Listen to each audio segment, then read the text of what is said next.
Minister in the presidency, Mondli Gungubele, has raised concerns over that deadlock in the public sector wage talks. He has urged unions and government to agree on a solution. Unions yesterday confirmed plans to embark on a national day of action on Tuesday next week. Workers are demanding a 6.5% wage hike, while government is offering 3%. Our economy is struggling as we speak, and it keeps on trying to emerge and get undermined by the situation in Eskom. It also gets undermined by the rail line and so on, what is happening at the port.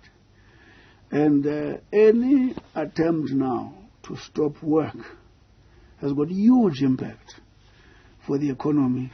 And my attitude is that it undermines the very conditions from which we can improve, so that at a later stage we find one another with the workers. But having said that, I strongly encourage workers to continue to engage the relevant ministers.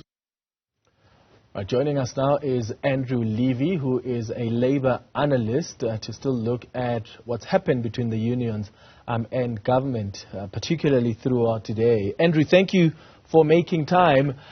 Do you think the unions are being too ambitious here, thinking that government will come to the party and somehow revise the offer? Because the final or old offer that government is putting forward, it's pretty clear. They're drawing the line and saying that's all we have. Look, I think the starting point has got to be the unions are simply saying we want more than 7.5%. Now, it's all a question of arithmetic, because government is saying we're giving you that. That's what our offer is. And the unions say, no. You're offering us 3%. And you are still paying us the amount which is after deductions, so we don't get deducted for pension, etc. on it, of between 12 and 1,500 rand every month to all employees. And this was something that you gave us a year ago in lieu of the increase that we got. And this is rather an odd situation, because the union is saying we've got it. Therefore, you can't count it. You can't give it to us again. The employer is saying, we gave it to you. It was only for that period. Yeah. We are now going to keep it going, so it's equivalent to another 4.5%. You can decide whichever version you like. I tend to favor the 3% offer, although I must say I was not in sympathy with or agreement with this one-off payment, which is now becoming more and more frequent in government. But frankly, if the unions are saying there's 3% on the table and we want more than 7.5%, they will not get it. That's clear. And so a strike will do a great deal of damage and will not lead to a huge amount extra. Yeah. If for some reason, Andrew, government does come to the party, when would the allocation be made? Because in February's budget, maybe that's what the unions are hoping for, but that's not the sense that I'm getting, because in the midterm budget, it's the 3% that was budgeted. And I was asking Sizwe Pamla earlier whether they think that then money must be repurposed from other priorities in government to fund the wage increase, because the reality is in the midterm, this 6.5% they're asking for, or whatever government would come back with, is not budgeted. Only 3% is. No, I can't see them getting a great deal more. You know, frequently there's maybe 0.25% or maybe even 0.5%.